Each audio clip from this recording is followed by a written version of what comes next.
Nesse seminário, iremos apresentar o texto Tradução como Formação e Abandono de Identidade, de Márcio Zellerman Silva.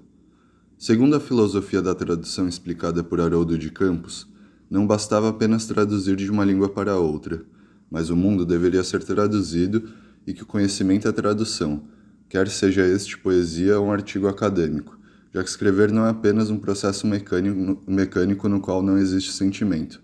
A escrita é espontânea e esta é equiparável à tradução, ou seja, a escrita é semelhante à tradução e vice-versa.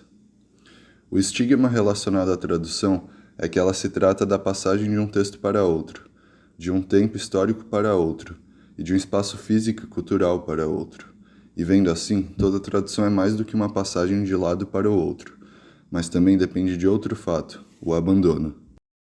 Segundo Parmênides, falar de algo exige que se fale de algo que esteja ausente no momento. Desta forma, qualquer diálogo cotidiano é vazio. E além disso, perde-se outras coisas na linguagem para que esta funcione. No caso, e não apenas do objeto que se encontra ausente, mas também de partes que vão além da lógica e da gramática. Na tradução, também se observa uma gama de abandonos e sacrifícios que o tradutor deve realizar.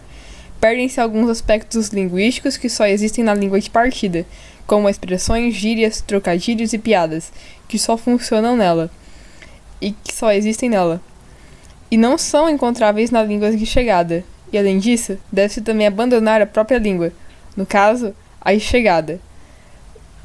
Segundo André Gide, o afastamento da língua materna pode colaborar no aprendizado de uma nova língua, porque desta forma temos um entendimento fundamental desta. Esse movimento é característico da reflexão, onde se dá pelo abandono de si mesmo para confrontar o que é diferente de si, seja esta linguagem ou a cultura.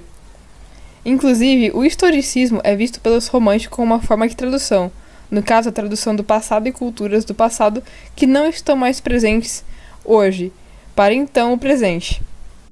E para os românticos da tradução, os tradutores não deviam trabalhar no modelo francês de tradução conhecido como Belle infidèle, que era traduzido ao extremo e perdia quaisquer aspectos da língua e cultura de partida.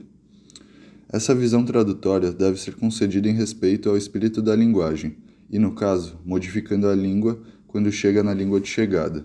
Essas mudanças têm o intuito poético de gerar linguagem.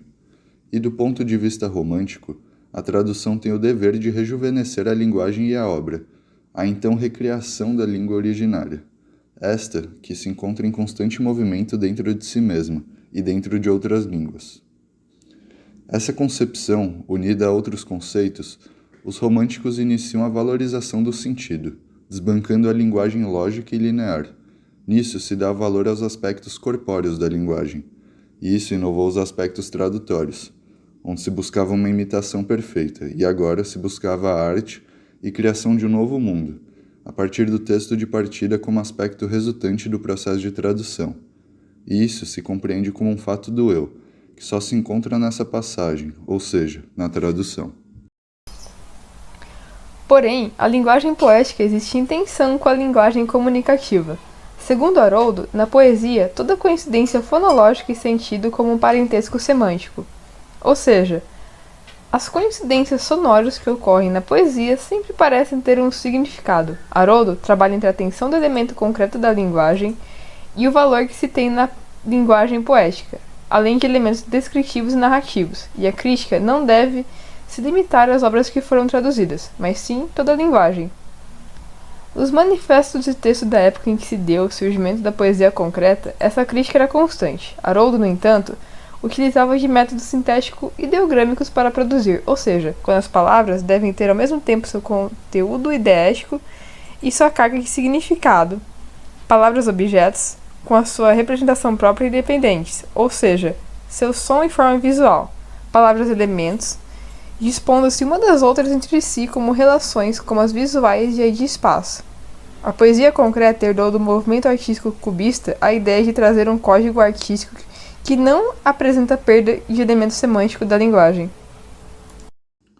Haroldo de Campos aproximou a poesia de outras formas de arte, música, artes plásticas e etc., apresentando diversas formas de análise das estruturas e outros aspectos.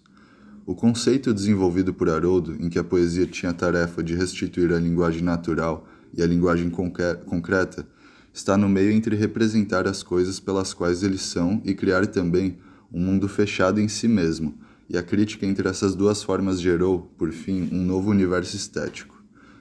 Na obra de Haroldo de Campos, a tradução vai muito além de seu sentido tradicional, mas sim apresenta um peso ao qual ele procura remodelar a sua própria noção de literatura, oposição entre poesia e prosa, ficção e não ficção, o nacional e estrangeiro e a problematização de uma vasta gama de gêneros literários.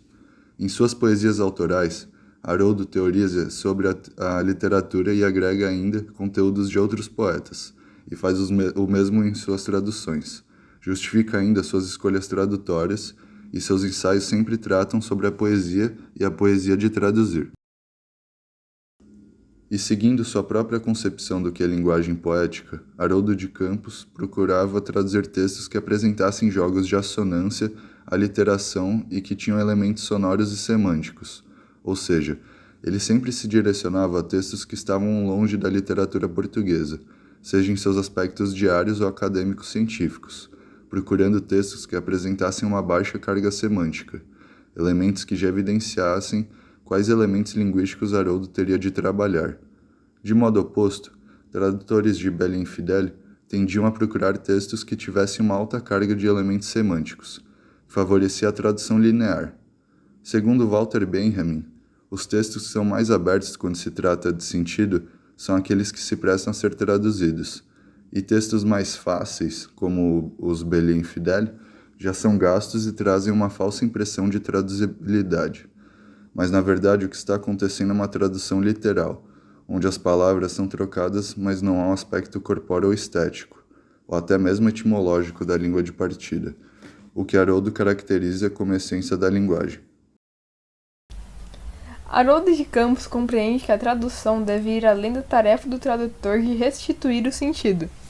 Haroldo diz que a informação estética deve ser recodificada da forma em que foi transmitida pelo autor, e que o elemento estético é um dos mais frágeis quando se trata de tradução. Então, Campos relata que a tradução de textos criativos exige sempre uma recriação do mesmo, e a estratégia de tradução do mesmo constituía-se em fazer uma leitura total do texto de partida, o qual ele denominava de leitura partitural, para assim fazer a passagem de uma língua para outra, processo o qual ele chamou de reorquestração.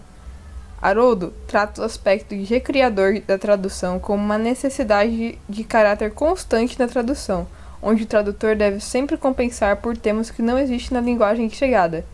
Claro que sempre se perde e se ganha na tradução, já que a linguagem exerce um grande número de funções ativas em um único texto. Campos tentava em suas traduções trazer um sentimento de estranheza para com a língua portuguesa. Procurava abalar de uma forma criativa, tendo como base a língua do qual estava traduzindo, e ao mesmo tempo tentava violentar o texto de partida, processando este com novos horizontes dentro da literatura nacional. Haroldo ainda se inspirava por clássicos poetas brasileiros para realizar suas traduções e para traduzir do chinês, reviveu técnicas medievais para compensar as diferenças no texto de partida.